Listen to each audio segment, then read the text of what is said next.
Good morning, students. Today we are going to continue with exercise 15.3, and today we are going to study how to draw a bar graph. Okay, so I am reading question number 4 that says the following table shows the number of bicycle manufactured in a factory during the years 2011 to 2015. Illustrate this data by using a bar graph. Choose a scale of your choice. So the table is given here that says for the year 2011. I have drawn the table also for your reference. The number of, in the year 2011, the number of bicycles manufactured is 800. In the year 2012 it is 600. Then 13 it is 900, 14 1100 and 15 it is 1200. Okay, so you have, using this data you have to draw a bar graph. And then you have to answer these two questions, which says in which year were the maximum number of bicycles manufactured and in which year were the minimum number of bicycles manufactured. Okay. So when you draw a bar graph, what is the first thing that we have already discussed in the previous class is axis. When you draw a bar graph, the first thing that is required is axis. So we talk about axes. Okay.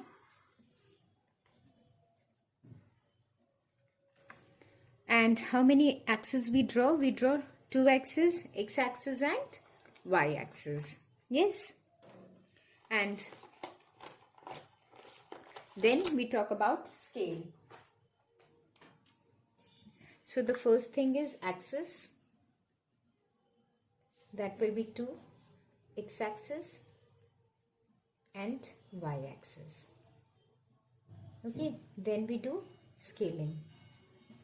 So on as in this question number 4, we are going to draw a vertical bar graph. So on the y-axis, on the x-axis, we will draw the bars, and y-axis will represent the number of bicycles manufactured.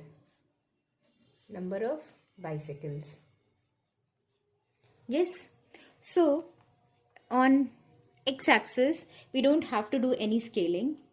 On y-axis what we will do, we have to mention the scaling, that how we are going to divide this bar graph.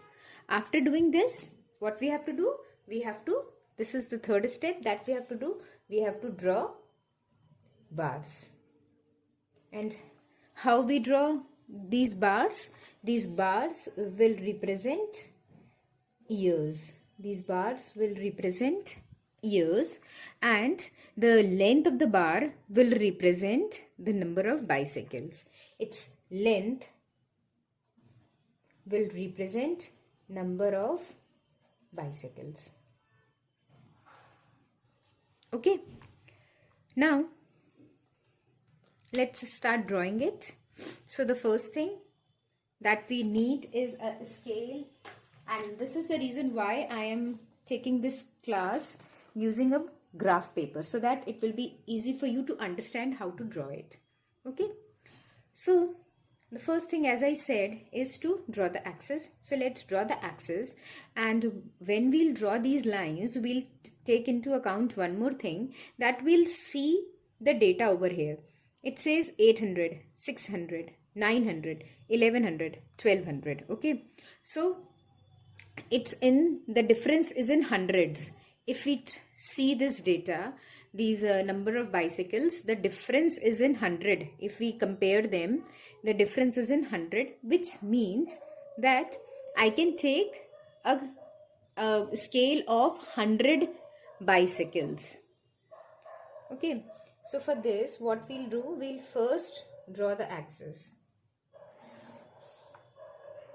So when we'll draw the axis, what we can see in this graph, that there are two types of lines. See, these bold green color lines are there, and which makes a square here, and inside it is 10 subdivisions, isn't it? So when you draw these axes, what is important over here, that this finishing line should be on this bold line, not in these lighter lines. Okay. And the second thing is to draw the x-axis.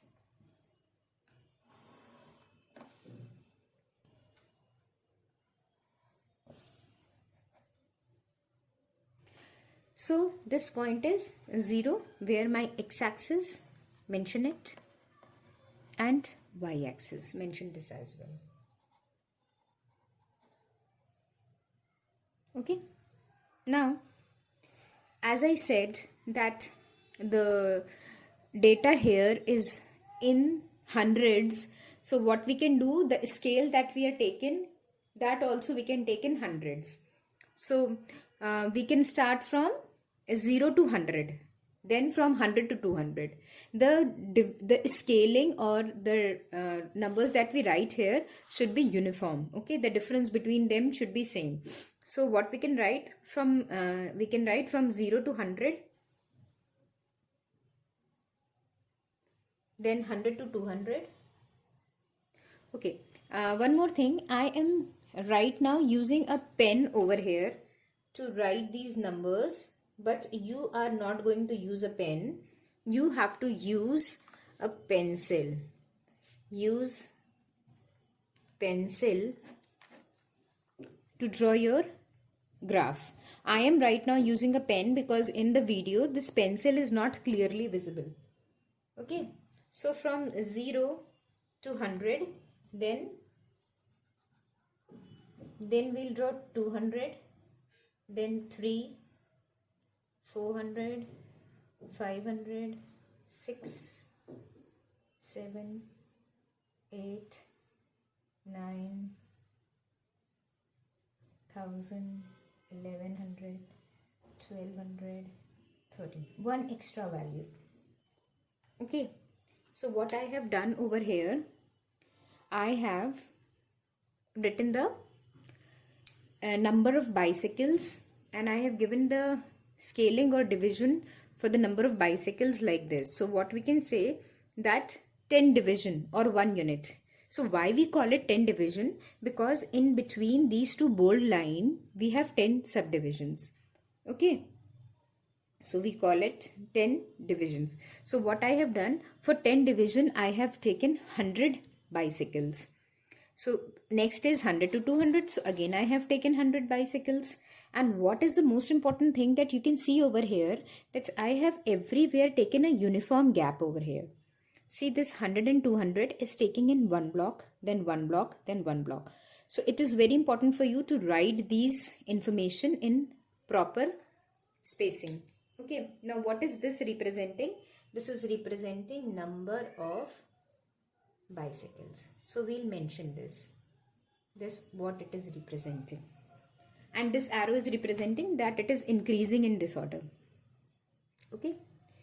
Now we have the scaling. This is the first part that is done for the bar graph. As I said that we draw the axis. Okay. And on y-axis we have to draw the number of bicycles because it's a vertical bar graph that we are drawing. Then the scaling. So we have done this. We have given the division for the y-axis. Now we can write this scale over here as well. Okay, you write this. So what you write scale. Okay, and what is this scale is representing on y-axis? On y-axis, my 10 division. Okay, 10 division is 100 bicycles.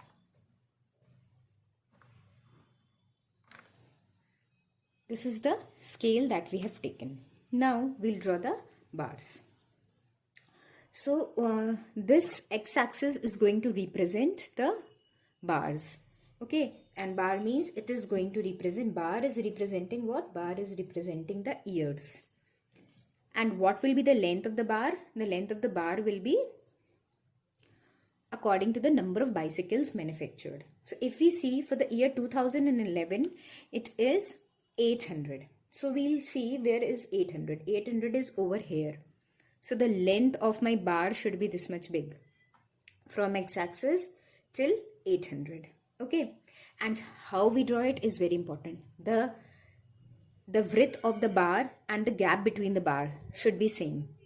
Okay, so I am leaving this one block and then I am drawing my first bar, And what will be the height? Height will be till 800, because this is what the number written here. So what I will do,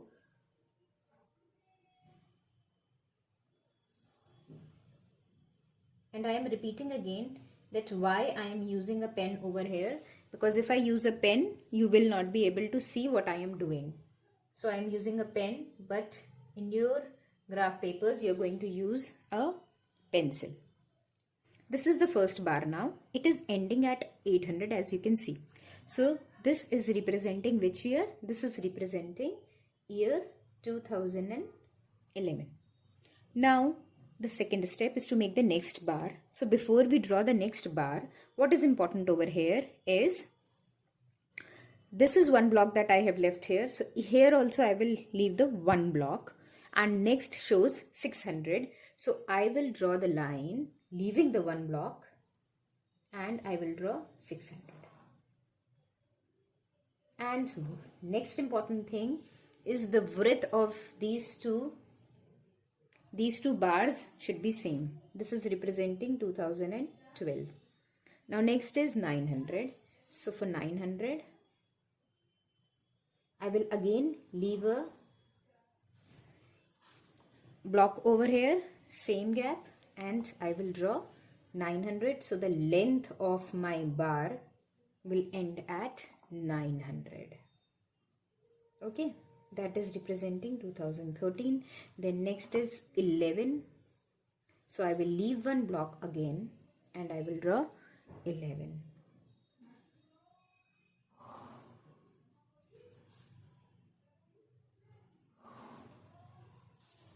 Yes. And the last value is 1200. So I will again leave the block, and I will draw 1200.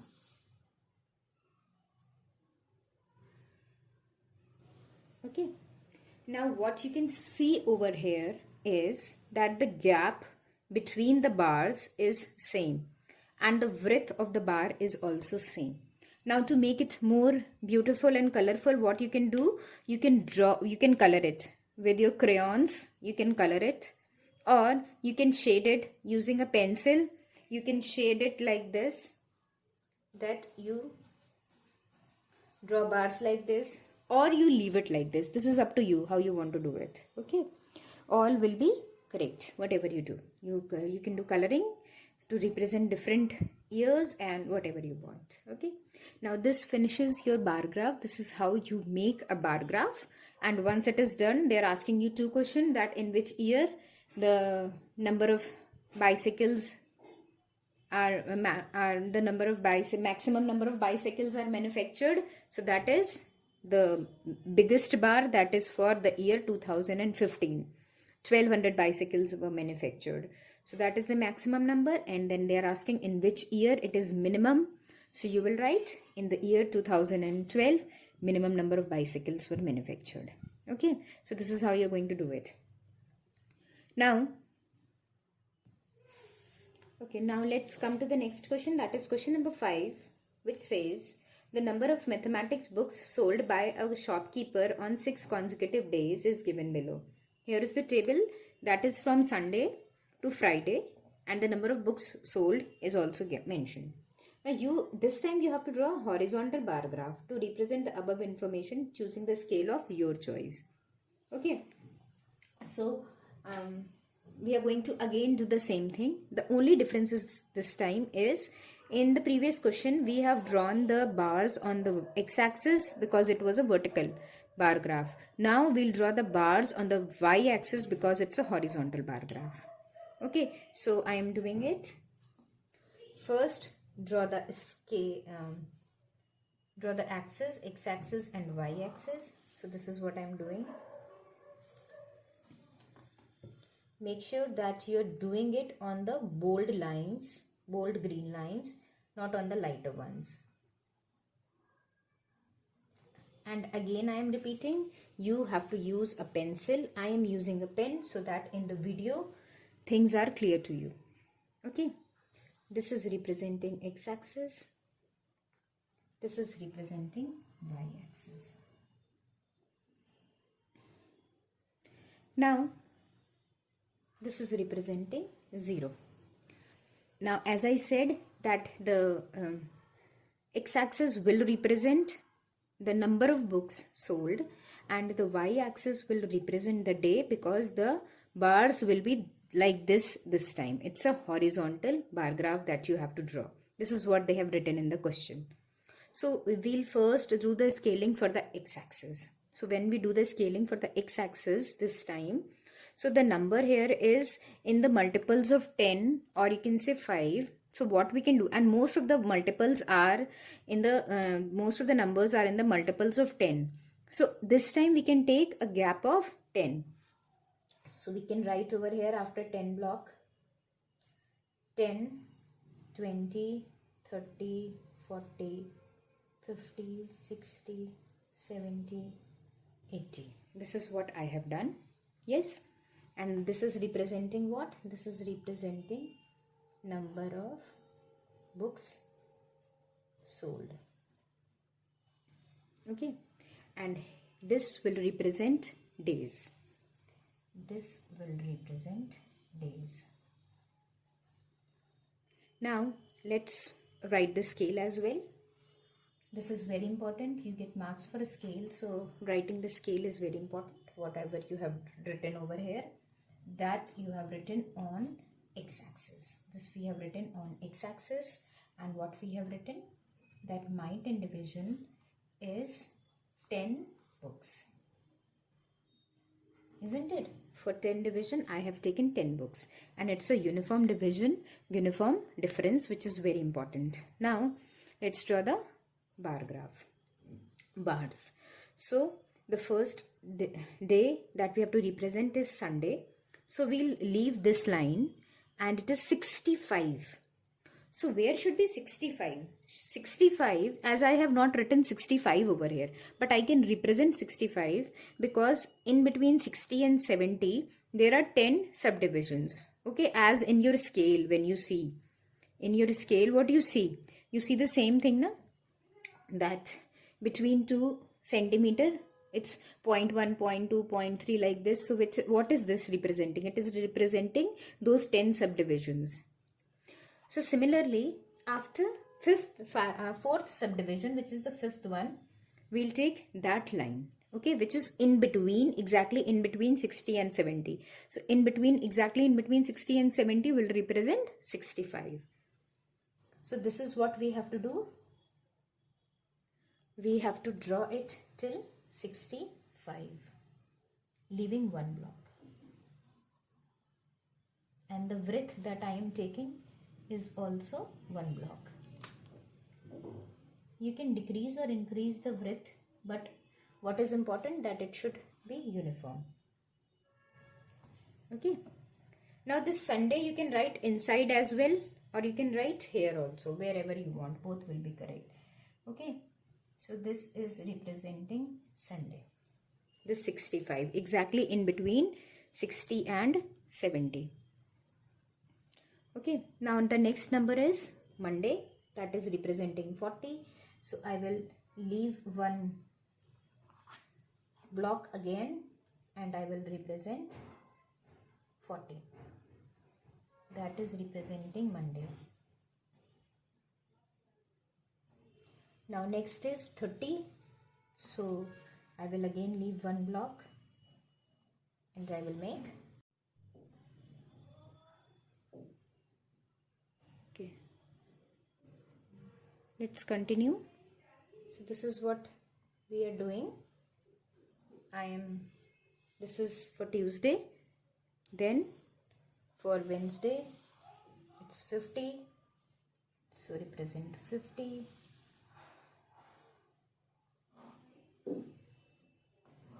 Okay. Then for Thursday, it's 20.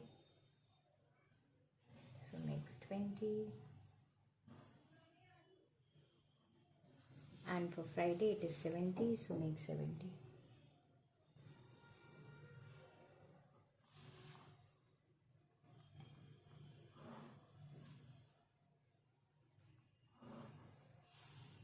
Okay.